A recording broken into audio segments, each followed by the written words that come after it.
Good evening. I'm Richard Friedman, Associate Editor of Southern Jewish Life and Israel Insight magazines. As many of you know, I'm also the former director of the Birmingham Jewish Federation and had the honor of serving in that position for 37 years. So tonight, in a program that will highlight the role of the Birmingham Jewish community in the Birmingham civil rights story, it is a very, very exciting program for me because through my work and through my lifetime here, I've gotten to know and knew many of the people who are mentioned in the book personally. In her new book, T.K. Thorne, whom you're going to hear about in a few minutes, she does a brilliant job of going, as she says, behind the magic curtain to look at the secrets, the spies, and the unsung white allies of the Birmingham Civil Rights Days. And tonight, she will focus really on the Jewish community. That's the thrust of what we'll be talking to tonight. And we will be focusing, while there are many, many, many figures mentioned in the book, we'll be focusing on three men who play a heavy role throughout the book that she focuses on heavily, who really displayed extraordinary and courageous leadership. They are Abe Berkowitz, a local attorney at the time, Rabbi Milton Grafman, the rabbi of Temple Emmanuel, and Karl Friedman, another attorney. And we're very fortunate to have the children of each of those three speaking to us tonight and helping to interpret their dad's legacy. So with us, and you'll hear from them a little later, are Richard Berkowitz, who now lives in Savannah, Stephen Grafman, who lives in Metro Washington, and Tracy Friedman Stein, who lives in Houston.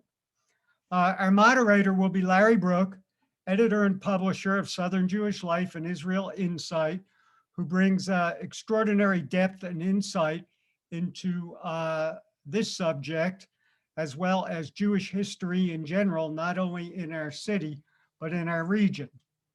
I would be remiss if I didn't say that there are others on this call whose families played very, very important roles during the civil rights era. Jewish families, most notably, we have the Pazitz family represented, which is a significant presence in TK's book, as well as the Hess family. And I'm grateful to Michael Pazitz and Donald Hess and any others from those families for being with us tonight. I want to especially thank our co-sponsor, the Atlanta Israel Coalition. The Atlanta Israel Coalition is an extraordinary organization. I encourage you to learn more about them. They're Atlanta-based, but their reach and the depth of their resources not only spreads throughout the region, but really through their entire country. And they've partnered with us to produce tonight's program, because one of the things we're also going to be talking about is the extraordinary work that these three men we're highlighting did on behalf of the state of Israel in the 1950s and the early 60s and even earlier. Specific thanks goes to Lee Tenenbaum, who has been an extraordinary partner to us and has been just gracious at every turn and is managing this Zoom for us, and their executive director, Cheryl Dorshinsky. I also want to give a shout out to the executive directors, CEOs of the New Orleans Jewish Federation, the Birmingham Jewish Federation, Arnie Fielko and Danny Cohn. They have been terrific in supporting our efforts at Southern Jewish Life. They've been great partners and are very, very committed to the success of our magazines. The book is a wonderful book. I've read it. I've got it right here, an advanced copy. If you can see it, possibly you can't, but I encourage everyone to really buy it. It will be available June 29th through New South Books, and you'll get some information during the course of this program at the end about how you can obtain a signed copy now by T.K. Thorne. In addition, Temple Beth El on July 15th is going to be holding a program that will promote not only this book, TK's latest work of nonfiction, but also her latest work of fiction. So check the Temple Beth El calendar and website, and that would be something that you might want to take advantage of. So before I hand it off to Larry, I'd like to talk just briefly about Southern Jewish Life magazine. Southern Jewish Life, now in its 30th year, covers a 4-state region: Alabama, Mississippi, Louisiana, and Northwest Florida. We are the only independent award-winning Jewish publication in the region. We've been going strong for 30 years. We are among really a shrinking number of Jewish print publications that continue to serve their community. And we're very, very proud of that, particularly having navigated COVID, as we hope that we're coming out of it right now. The credit for that, of course, goes to Larry and Lee Green, who drives our advertising. The two of them have just done an extraordinary job, and it's a privilege for me to become associated with them. We're particularly proud that we send it free to every known Jewish household in Alabama, Louisiana, Mississippi, and Northwest Florida. Some of the new things that will be coming from us shortly are as follows. This summer, we will be publishing a guide to the Jewish South, which will bring to life all sorts of nooks and crannies throughout the regions for those who want to just travel and learn and explore and do more Jewishly, and we're excited about that. Another thing we've done is we've birthed a wonderful partnership with the Birmingham Times, our city's African-American newspaper. We share stories of mutual interest. We're working right now on a joint idea that we think will benefit both communities that we hope to unveil in a couple of months. And I want to give a shout out to Barnett Wright, the editor of the Birmingham Times. Barnett's on the phone. He's been an extraordinary friend and an ally. He's a great, great journalist. Recently, the Birmingham Times featured a wonderful story about TK and in particular focused on the Jewish community. So I encourage all of you, the Birmingham Times is a wonderful publication. Consider subscribing and/or liking it on Facebook. They do a terrific job. Another thing we're doing is working with the broader secular media throughout the region, placing our Southern Jewish Life Israel Insight stories in those larger publications to educate the broad swath of the population about those issues and topics that are important to us as a Jewish community. Just recently, we've had stories in the Montgomery newspaper, the Jackson newspaper, the Hattiesburg newspaper, and the Vicksburg newspaper. In addition, Larry, through his writing, is really becoming a national voice as well. He had two very important stories published on the National Jewish News Service website and e-publication. Those of you who are familiar with it know that it's a premier publication. One dealt with the Israeli ambassador's visit to Charleston and Montgomery. The other was on the state of Alabama adopting a resolution supporting Israel. We're also starting to work with communities outside the region to provide, with Larry as a scholar in residence, tours, Jewish tours of Alabama, Mississippi, and Louisiana. We have our first one coming up in October with some wonderful new friends we've made in Phoenix. So we're very, very excited, and probably the crown jewel in all that we're getting ready to do is the inauguration of our new publication, Israel Insight. It will be a magazine that focuses exclusively on Israel and is geared toward the Christian community, both in the region and ultimately nationally. And the website already has been in existence, and we expect the print publication to debut later this summer. So there are terrific things going on. We're very, very excited about it. And one thing we hope each of you would think about is becoming either an advertiser and/or donor to Southern Jewish Life. We really want to build our revenue base. As we say, more dollars, more pages, more stories, the more we can do. We're not a 501c3, but a number of you have recognized the value of making a donation to us, and all of you will receive information about how you can become an advertiser and/or a donor. So that's it, and I'd like to now hand it off to Larry, who will introduce TK Thorne. Thank you. Thank you, Richard, and good evening, everyone. This program is very exciting for me. The Jewish experience in the civil rights era has been something of legend and oversimplified myth. And as a son of the Jewish South, it's something that I found of particular interest. We did a series of articles several years back called Not Just Black and White, because the Jewish community was caught in the middle, and there are varying shades of gray in between the narratives, and we wanted to kind of expand on that. So I was thrilled to learn about TK coming out with the book. And you can see I found a lot of interesting information in it. Stuff that, a lot of things in there that like, wow, I had no clue. And I thought I knew a fair amount of things. And of course, we've had family ties with, Uncle Bub, Karl Friedman, my next door neighbor. And while I don't remember meeting Abe Berkowitz, I spent 3 summers as a gopher at Berkowitz Lefkowitz after he passed. We referred to it as Camp Berkowitz those summers. So on a personal level, this evening has a lot of meaning as well. So let me introduce TK Thorne.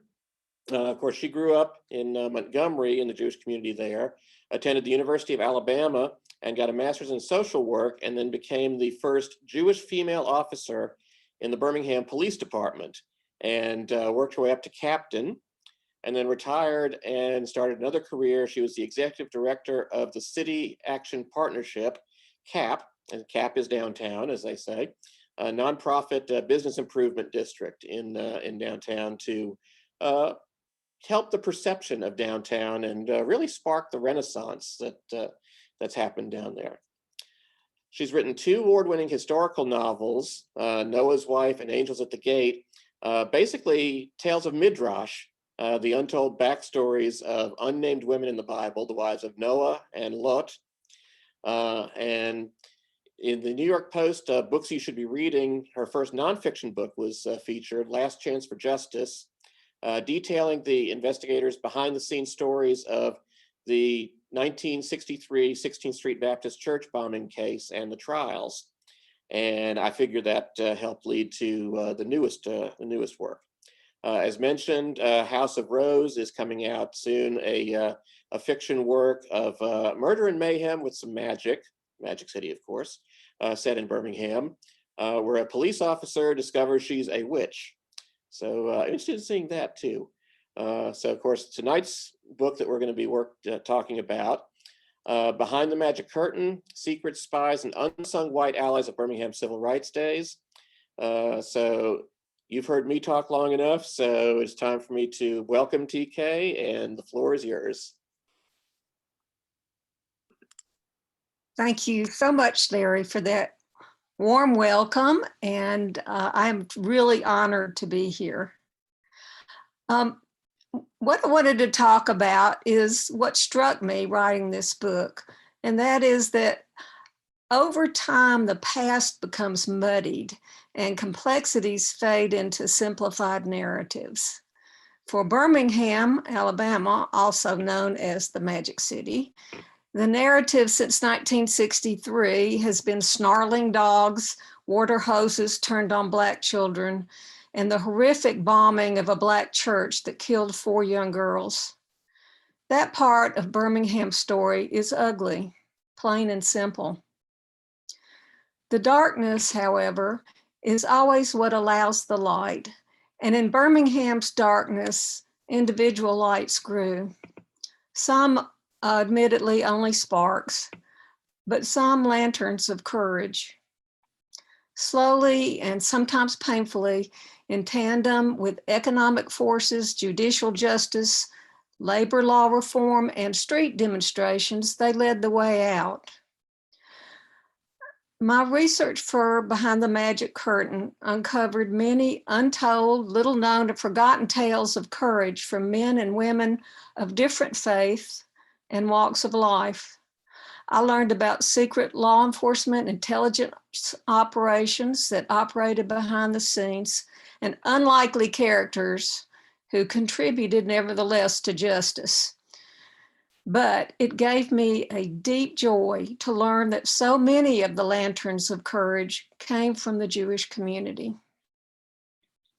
One lesson I learned was the cost of standing up as a white person at a time when it meant almost total isolation from your neighbors, being spied on by the state government, coming home from school to find your younger brother tied upside down from a tree, receiving phone calls in the middle of the night with death threats to yourself and your family, even your children. Those were real costs for any white person who dared let it be known they were for desegregation, much less equality for everyone. But for the Jews, there was an additional layer of fear, that of bringing disaster upon the entire Jewish community. Hope you'll bear with me and let me go back in history a bit to set the stage. Jews in the South always worked hard to become part of the weave of the community, but they were always aware that they straddled the racial lines, not socially fully accepted as a white person, or at times even as Americans. Lest they forget, examples arose to remind them and to keep them on edge. In 1915, Leo Frank, a Southern Jew wrongly convicted for the rape and murder of a young white girl, was lynched by an angry mob in Georgia.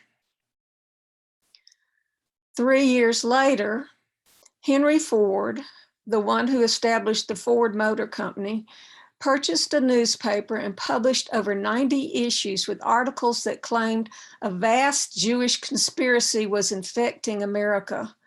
He attributed all evil to Jews and Jewish capitalists. He bound all the articles and distributed 500,000 copies to his extensive network of dealerships to be handed out to customers. As one of the most famous men in America, he legitimized anti-Semitism. Later, in the 1930s, when unions were unable to gain ground in the powerful mining and steel industry in Birmingham, members of the small US Communist Party, several of whom were Jews, came to break down that wall, part of a stated goal to combat racial discrimination, as well as an unsuccessful effort to recruit Black members. In fact, Birmingham was selected as the Southern headquarters for the party, and they did play an important role in establishing the successful but short-lived unions. So while Ford railed at Jewish capitalists, Jews were linked with America's great enemy, communism. In 1931, the court trials of the Scottsboro Boys in Alabama triggered a further wave of anti-Semitism when 9 teenage Blacks falsely accused of raping 2 white women were represented by a Northern Jewish lawyer hired by the Communist Party and the NAACP. This inflamed the idea that the civil rights movement was a Jewish communist plot. During the Great Depression and lead up to World War II, an American Catholic priest spewed anti-Semitic rhetoric in a weekly broadcast that reached 30 million Americans. He blamed the country's economic hardship on Jewish bankers. His words were an echo of Hitler's. In the 1960s, the nightmare of the Holocaust was still a vivid and for many a personal memory. Germany, one of the world's most cultured and progressive nations, where Jews had flourished for centuries, had turned on them, blamed them for the country's woes, and sought to exterminate them. American Jews listened to all this with growing fear, as the same rhetoric and hate built here in the United States. After the war, Jews were caught in the sweeping backlash to the 1954 Supreme Court decision Brown versus the Board of Education that declared public schools must desegregate. Karl Friedman was one of Birmingham's Jewish leaders. In his colorful words, That decision ignited the smoldering anti-Semitism, which blazed in the form of a crusade against the Jewish community. Nasty calls, letters, and threats. Friedman received such calls, as he said, did all Jews involved in any aspect of supporting civil rights for Blacks, including some who weren't even Jewish, but had Jewish-sounding names. Then, in 1958, 4 years later, a bag of 54 sticks of dynamite were planted at Temple Emmanuel, one of several such incidents across the Southeast. Some in the Jewish community understandably laid low, but despite the danger and fears, some stood up and spoke out and provided the light of leadership. Just as importantly, they formed relationships forbidden by the strict codes of Jim Crow society and city ordinances. 3 of those men were Karl Friedman, Rabbi Milton Grafman, and Abe Berkowitz. I'd like to share a few stories about them and what they did, some of what they did. I was so fortunate to be able to get to know and love Uncle Bubba. My favorite story about him came from both him and the now prominent Black attorney, J. Mason Davis. When Davis returned to Birmingham after law school, he walked into a hostile courtroom on his first day. But recognizing 2 Jewish attorneys, one of whom was Karl Friedman, he sat with them and they explained court procedures to him. The hot place to eat for downtown lawyers was the Chinese restaurant Joy Young, but it served whites only. So Karl Friedman, Jack Held, and Mason Davis often ate lunch together from the vending machine in the courthouse basement, establishing a friendship that persevered over their lifetimes. The 3 became law partners.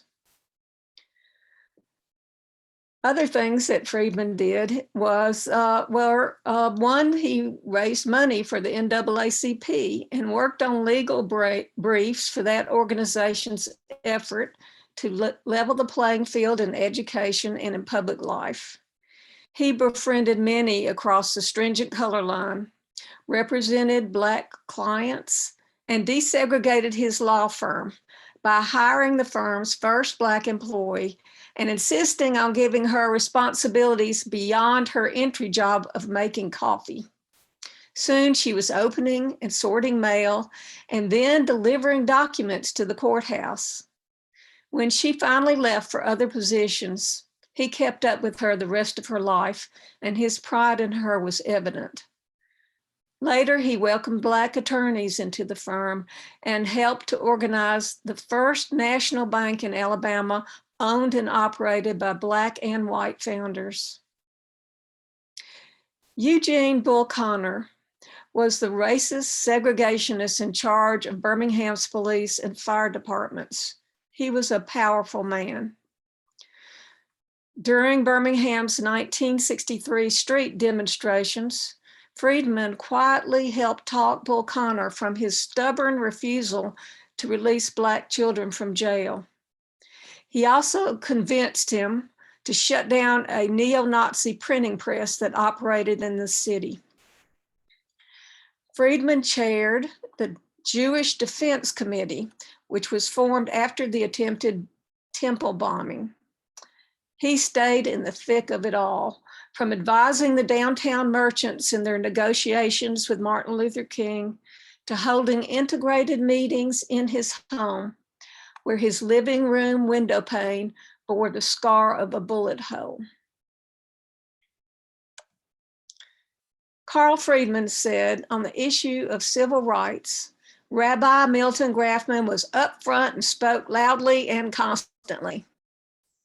In learning about him, I believe the rabbi's highest priority was the safety of the Jewish community, but his strong Jewish values propelled him to take a leadership role on behalf of equity and justice. Here are a few examples.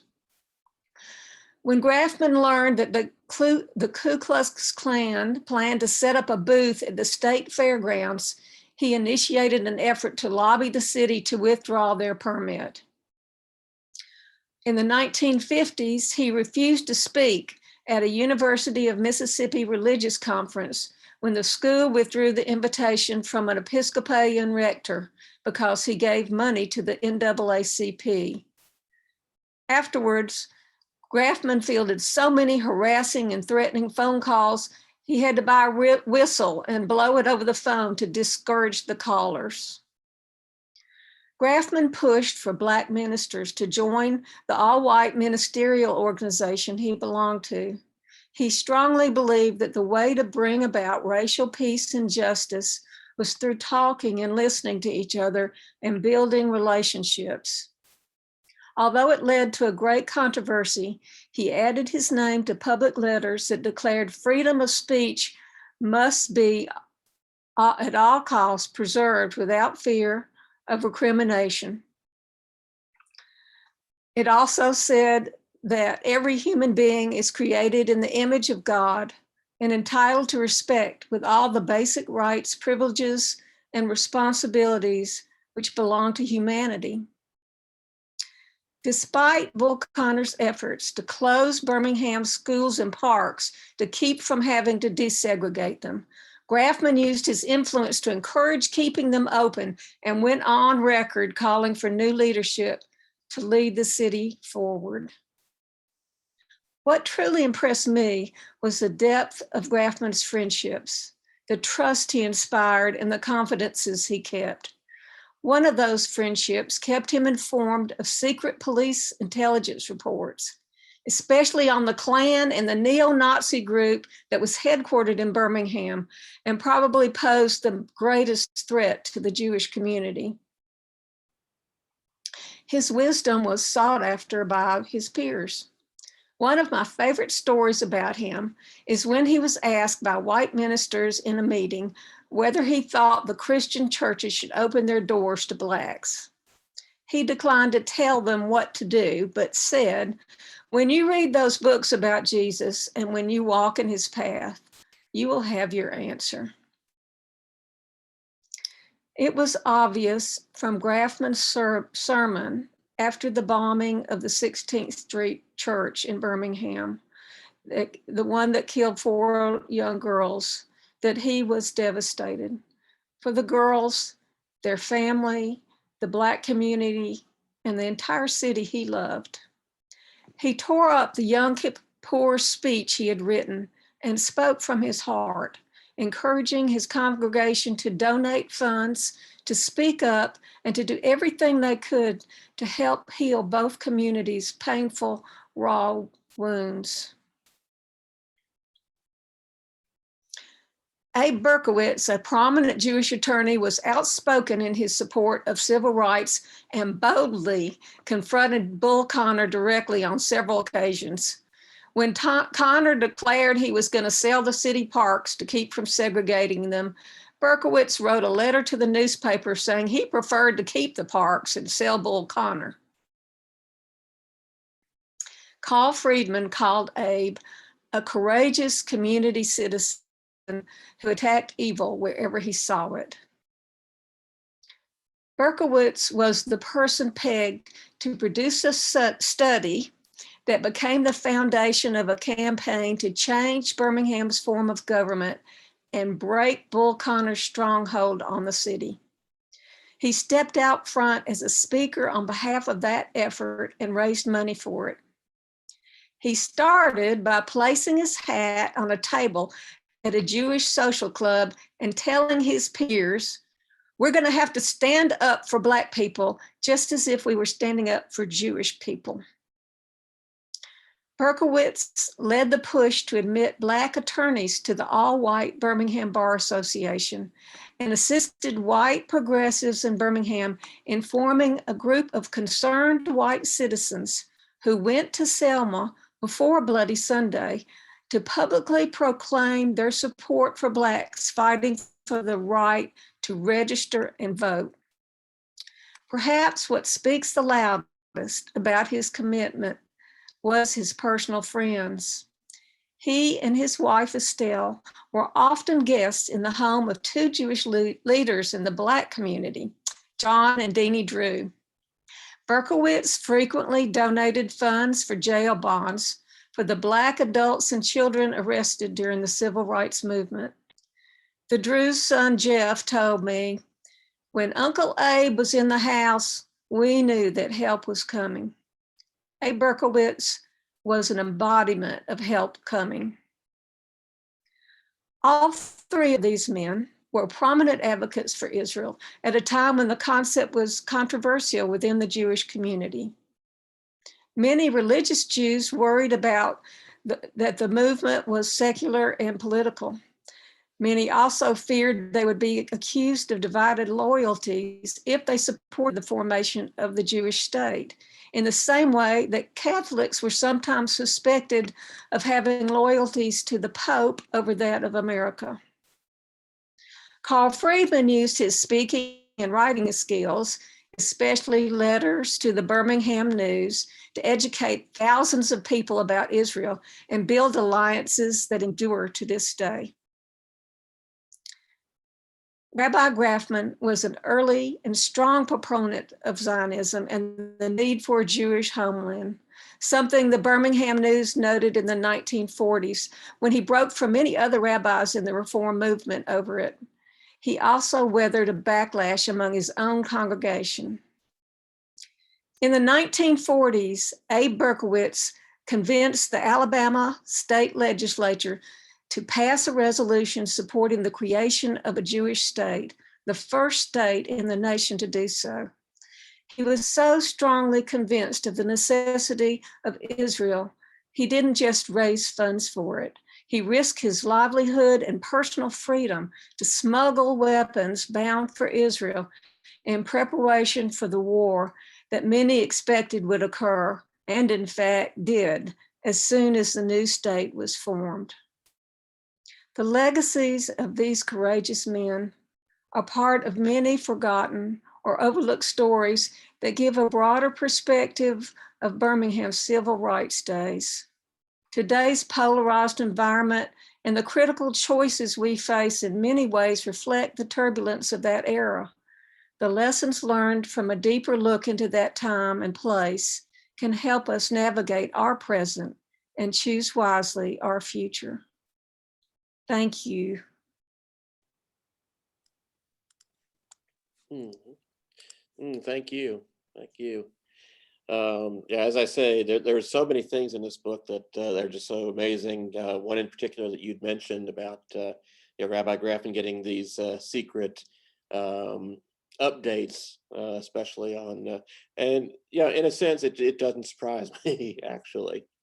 I do want to say that while the chat on this Zoom is disabled, everyone can go to the Q&A button at the bottom and submit questions, both for TK and then for the upcoming panel. But I'll start out by asking you, about the significance of what was being done by members of the Jewish community in terms of the overall picture of the Birmingham civil rights struggle. What level of significance do you think the efforts had specifically from the Jewish community in moving the city forward? I need to unmute.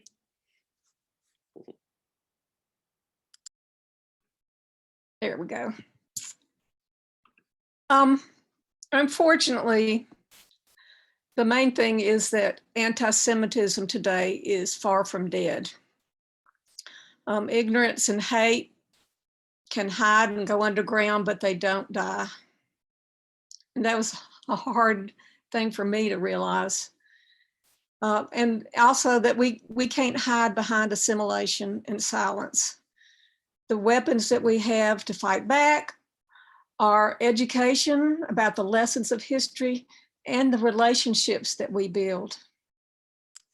Another important lesson I learned is that there are many ways to make a difference. You don't have to be in a position of social power or political power, for that matter, what you do and say and the friendships that you form in everyday life really matter. Okay. Let's see. A couple of questions have come in. One is, do you see any parallels in the rising anti-Semitism of today compared to what was going on in the 60s in terms of anti-Semitism?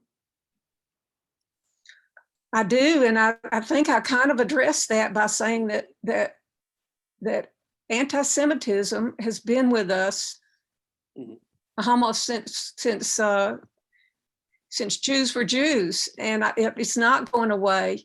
I experienced very little of it in growing up, but I do remember one time in high school after an auditorium session of some sort within a crowded, the hallway was very crowded, and somebody bumped me on the shoulder and called me a kike, and I was shocked. But I also learned that the country club in Montgomery was not open to Jews, and that shocked me too, because I'd been pretty sheltered. So it was going on even when it wasn't noticeable, and I think, unfortunately, I think it's going to continue to go on, but we have to fight it. Let's see, one comment we did get, that the dynamite was found at Bethel, not Emmanuel. That's right. Oh, I'm sorry. Yes, I know that quite well. If I said Emmanuel, it's Bethel. Oh, that's fine. One other question: do you think that that these three men that you highlighted, and also others in the Jewish community, Sid Smyer, when he came back from Japan to try to get the ball rolling to end segregation, it wasn't because he all of a sudden saw the light. He was a businessman. He was like, this is bad for Birmingham for business. So that was his motivation. In terms of the Jewish figures that you profile, were their motivation more from being citizens or from being Jewish to be active in the civil rights battles? You know, I feel very fortunate that we live in a country where I believe there's not much distinction between those two things. But in general, I'd say that our citizenship, is or should be informed by the values and ethics we live by. And that in turn is shaped by our faith and practice and history as a people. And you figure that those men, it came more from that from their Jewish background and their faith. Yeah, I do. I really do. Okay. And there's one question about whether your time in the police department contributed to your awareness during the strife. Now you were you were here long after all that happened, but having a police background. A lot of the book details, the photographer and his interactions with the police and so forth. So I figured that background, helped you with putting together this work as well, right? Yes, it did, and it helped in writing the book "Last Chance for Justice" as well. Having the mindset of understanding how the police department worked was quite helpful. Okay. And another question was about the extent of the partnerships that developed back in the 60s between the Black and Jewish community, and how they've developed and continued up through today.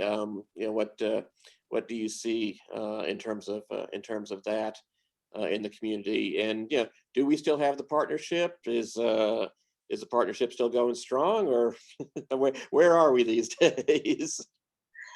That's a very complex question, and I blame you for first pointing that out in an article in Southern Jewish Life, as a matter of fact. So individuals did speak out and do right and follow their values. But the Jewish community as a whole, like so many others in the South, elected not to take a public position. And that has affected our relationships today with Blacks in the community in different ways. Some make no distinction between the Jewish and the white community.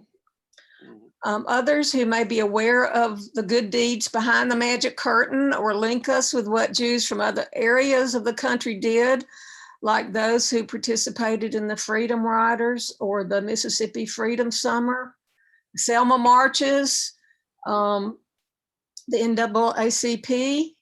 They feel a special connection with the Jewish community. And then there's those who weren't aware of or understand the reasons for the official silence, or have listened to hateful rhetoric. They can be resentful that the Birmingham Jews didn't march with them or take a public stand. And I hope that this book will be a step toward that understanding, because we need to nourish that important relationship. Absolutely. Okay, one question that I'll deal with real quick about conservative and Orthodox rabbis during that time in Birmingham. Of course, Orthodox rabbis generally stayed out of politics just in general. And in terms of the conservative movement, Rabbi Mesh passed away at the end of 1962. So when all this stuff was going on in 63, the pulpit at Temple Beth El was open. We didn't have rabbinic leadership at Beth El during that time. So what was the conservative rabbi doing? We didn't have one. But one last question, then I'll move on to the panel. If you were to do a volume 2, do any names come to mind? Whoever said that, you can shoot them, please. If I ever do volume 2, what?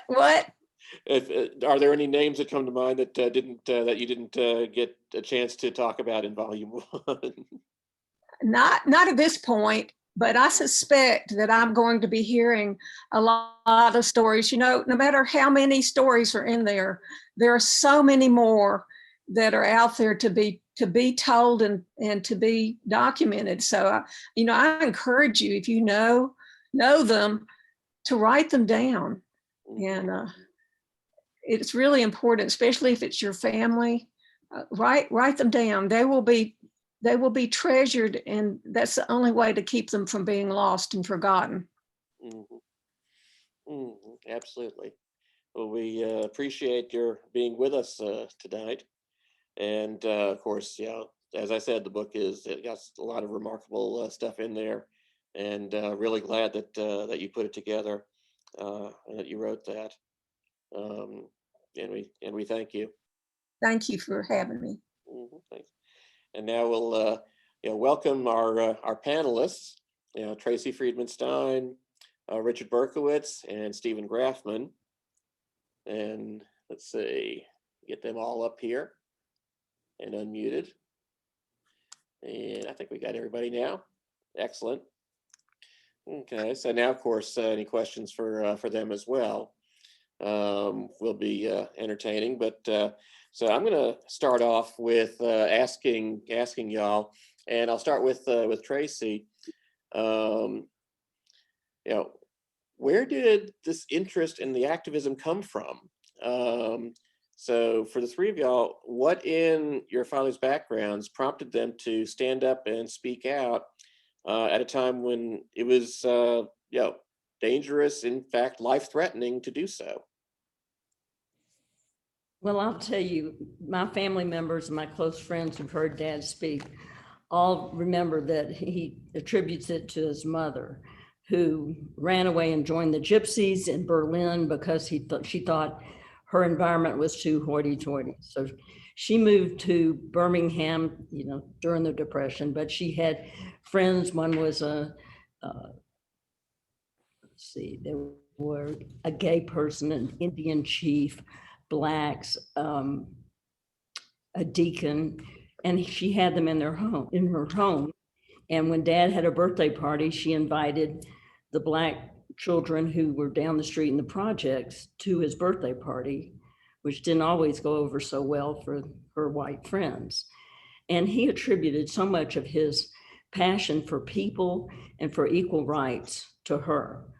Her father was a Reform rabbi, and I think Judaism permeated their household. So those values were there too.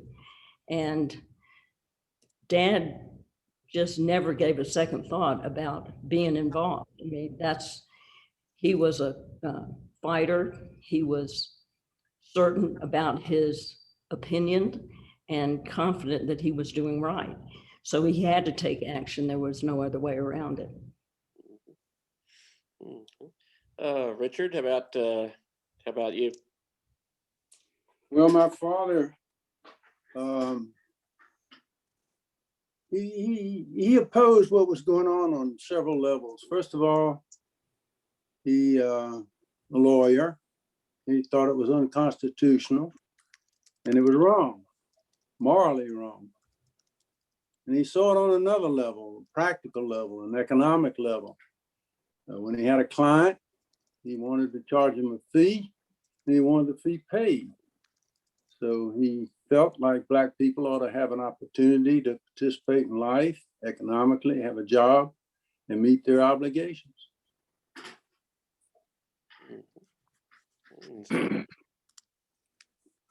Well, in my situation, I think it's pretty easy to understand where my dad's motivation, not just in civil rights, but with respect, particularly to Israel, came from. Somewhat similar to what Tracy said, started with a father who believed wholeheartedly in doing the right thing, who was a Zionist from the time my dad was born.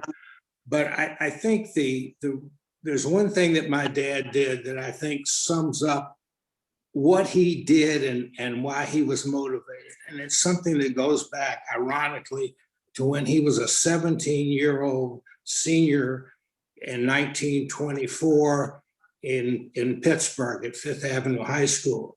And at the time when it came for graduation, one of the instructors asked for each student to write down what they hope to do in their lifetime. And I'd like to read this because it just sums him up. This is what he wrote. It has always been my desire to see justice prevail. And for this reason, I trust the future will find me in one of two professions best suited to obtain that end, at the bar or in the pulpit.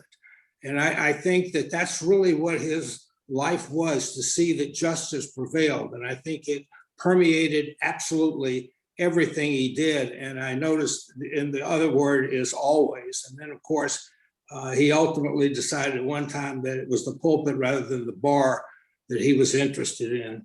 And I think one of the things that I think speaks volumes for him and for the other people, Mr. Berkowitz and Mr. Friedman, who were, you can't say enough good about either one of them, is that none of the three of us had parents that have a fear of failure. They did what they thought was right. They were not afraid to stand up and say it. They were not afraid to state something that was not popular. They stated what they felt was the right thing. And I think, and finally, I think significantly, when it comes to courage, none of them had a fear of failure. And they were prepared to do what was right, and failure simply was not an option. Mm-hmm. Thank you. Yeah, and I want to ask y'all next, what was it like growing up in that environment? Because it was a hazardous time. Were you shielded, or did y'all know full well what was going on? Were there special things that y'all had to be cognizant of? Growing up as somewhat as targets. Should y'all want to take that one first? I can answer that, although part of that time I was away in college and law school. But I do remember quite vividly when my dad refused to speak at the University of Mississippi because of an incident there. And we were receiving threats. He received some of them in the mail. He received some of them by telephone. One of them signed anonymously by a neighbor. And there was one occasion, I think I was about 15 years old at the time, and it was a Saturday night. My parents encouraged me, "Don't you want to go to a friend's house?" And I said, "No." And my father just said, "Look, if you can stay home, you make sure that all the doors are locked. And if there are any knock on the door or you hear anything, don't come to the door." That was probably the most extreme one that I personally experienced. But yes, we were constantly aware of it. And I will say this, that on a number of occasions, I think he clearly tended to try to shield us from many situations out there. Mhm. And Richard, your thoughts on that? My father shielded me by sending me to military school at Georgia Military Academy in Atlanta. It's the best thing he ever did for me. that would do it. I think he also was fearful I'd turn out to be a Portnoy. Mhm. All right. How about Tracy? Well, I was pretty young when all this was taking place. I do remember when they burned in our yard Nigger Lover. That was across the front of our yard. But I probably didn't know enough to be afraid. Dad was really displeased with the calls that came in with all the, curse words and the negative things that were said to us because we answered the phone. But I remember having a meeting in the house, Dad did, with some other Black leaders and having a sense of pride of it. So I probably was too young to know to fear. Mhm. Mhm. What lessons have y'all tried to take away and incorporate in your lives from their activism and what they did, or how it affected y'all, moving forward, and how you've chosen to live your lives? Well, But I mean, go ahead. Go ahead. No, you go. My father was probably, when he died, I said I lost my best friend, and I did. But he was a model for me, and he still is a model for me to this day. And the things that he cherished and he felt were important are the things that I try to aspire to. I don't reach his level, but I certainly, he's the guiding star out there in my life to this day. And my father had such talents and skills. I can't aspire to be at that level, but he did inspire us to be advocates for Israel. We were collecting funds for the United Jewish Appeal when we were in middle school. And I've been involved with most recently, the American Jewish Committee that advocates on behalf of Israel. And I've been involved with Project Row House in Houston, which is an area that is trying to be protected from gentrification, which was original Black settlement area. So those are some of the things I've done in my life, just trying to do my part. I would say that when you see wrong, respond, speak up, don't take any crap. That's true. That's true. Now, of course, we talked a little bit about Rabbi Grafman's Zionism, where that came from. I'd like to get a sense of if the Zionism in for Abe Berkowitz and Uncle Bub came from like the same direction that their civil rights activism came from, or was it somewhat different? Where did their passion for Israel come from? Well, in that regard, I'll say that Dad was an ardent Zionist. In those days, Zionism was big enough to where they had regions. He was president of the Southeast region. He felt very strongly that Jews needed a nation of their own. He felt like it would give them a sense of their own self-worth, that they would take on responsibilities which would cause them to show to others that they could do things that they had been prevented from doing.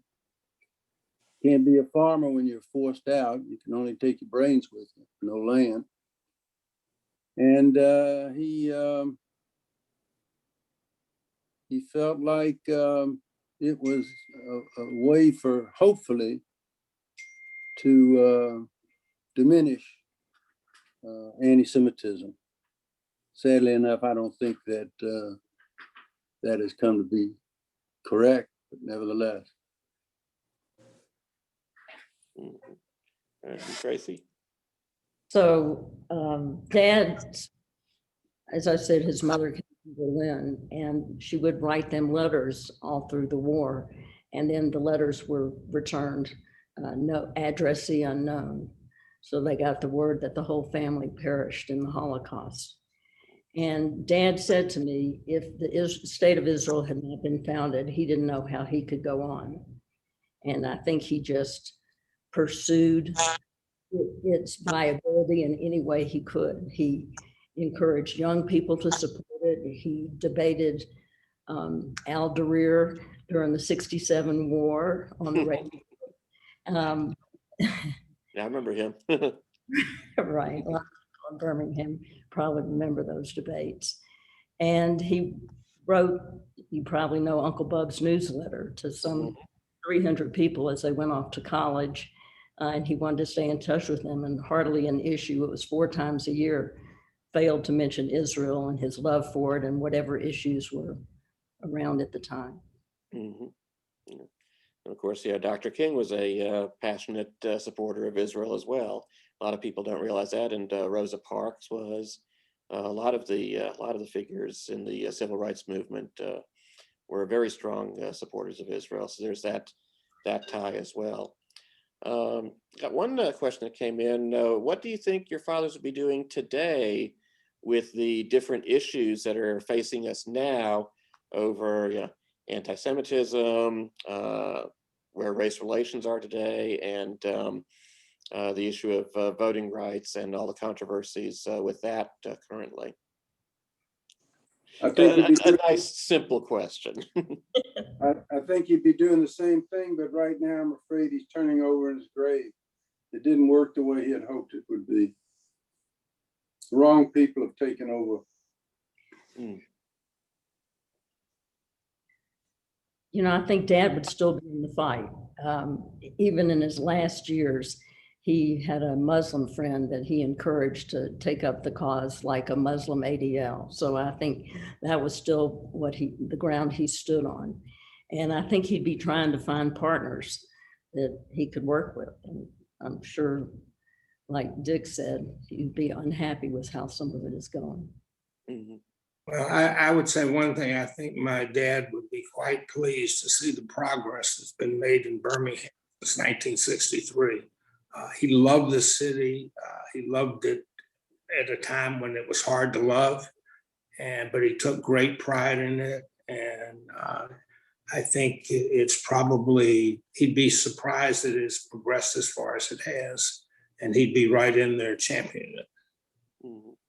And that actually was going to be my next question, what they, when they would look back on what they did in the 60s, what they thought about how things had gone since then, and if they look back with pride, look back with sense of how still more to be done, a sense of further obligation, what their thoughts were looking back at what they had done.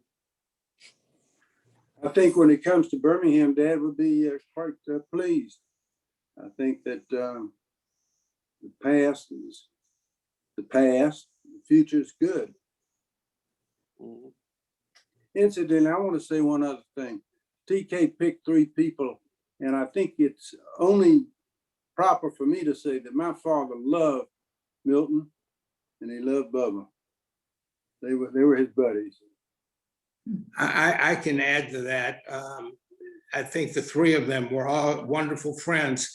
One of the things that I do remember, I don't know why, because I was only 8 or 9 years old at the time, but I recall Abe Berkowitz calling my father on May the 14th, 1948, telling him that Israel had declared its independence and that both of them were just totally ecstatic. For some reason, that one remains in my mind. But and also, I wouldn't want to slight Karl Friedman. He was not only a wonderful man, he was a wonderful friend of my dad. In fact, I think all three of them enjoyed a wonderful, both professional and personal relationship. I think so too. There was definitely a mutual admiration, and as one of my friends, Dad's law partner, said, he had greatest respect for the elders who went before him, and always gave them due respect. And he didn't pass away that long ago, so up until the end, he was telling his story in churches, to museums, and I think he looked back upon it with great pride. He didn't think the job was finished, but he thought the community had come a long way. And of course, getting these stories down and all these other stories that are out there is so important. Of course, speaking as a journalist, that's what I do as well. But what would they think about being included so heavily in this book and having their adventures told? Because I'm sure as they were going through this, that was the furthest thing from their minds. But having it now for posterity and having it out there, what would their reactions be? Let me go first. Okay. I'm surprised when I heard that TK was approached by someone other than Dad to write this book. I was shocked because I know Dad wanted the story told. He wanted it preserved. Mm-hmm. Well, he was definitely one of them, Tracy. I think my father preferred to be in the background. I was going to say, I think my dad, on the one hand, would be pleased, but on the other hand, would not have been disappointed if he was left out. I think he was more interested in what he could accomplish and the legacy he left behind rather than what people were going to think down the road. Mm-hmm. Okay. Very good. Well, that's the question that we had. So I don't know if y'all have any last thoughts about the evening and about their legacy and and Birmingham civil rights era. So if y'all have any last thoughts you want to add, and then we'll come to a conclusion of the evening. I'd like to say that I hope there are a lot of young people listening, because my father really cared about young people, and he wanted to be their wise uncle from whom they could get good counsel, and he would be there for them. And I think he would like for them to have some takeaway from tonight. Well, he was definitely instrumental in helping us start this publication all those years ago, and also staring down someone who threatened to own me, a scammer from another state. I'd like to thank TK for writing it, and I hope that one day she'll give me a call and I'll give her some more stuff.